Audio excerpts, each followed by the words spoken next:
Anche gli ultimi tre ricercati si costituiscono. Erano fuggiti al blitz di lunedì scorso. Ieri si sono consegnati ai carabinieri e alla DIA.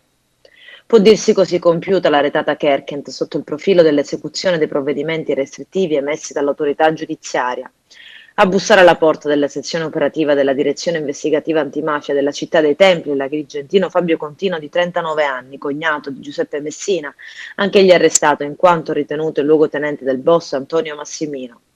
Secondo la ricostruzione della DIA, Contino avrebbe collaborato nella gestione dell'autolavaggio di Villa Seta, luogo ritenuto dai investigatori e inquirenti la base operativa e logistica dell'associazione illecita. Sempre la DIA, accompagnato dall'avvocato Toto Pennica, si è presentato anche l'agrigentino Gerlando Massimino, 31 anni, figlio di Antonio. Contino e Gerlando Massimino sono indagati per aver fatto parte, secondo l'accusa, dell'associazione illecita dedica al traffico e spaccio di sostanze stupefacenti aggravata dal metodo mafioso.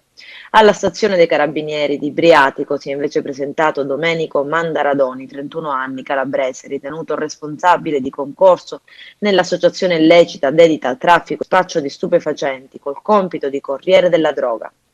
Il 31enne è stato portato alla casa circondariale di Vibo Valencia. Adesso i 32 indagati dell'operazione Kerkent sono sparsi fra le varie carceri siciliane. Questo è il momento degli interrogatori della maxi inchiesta. Nelle scorse ore gli indagati, alcuni dei quali erano già in stato di detenzione per altri fatti, hanno nominato i rispettivi difensori. Al momento tutti muti davanti ai giudici delle indagini preliminari. Avvocati diversi ma stessa strategia legale con i GIP.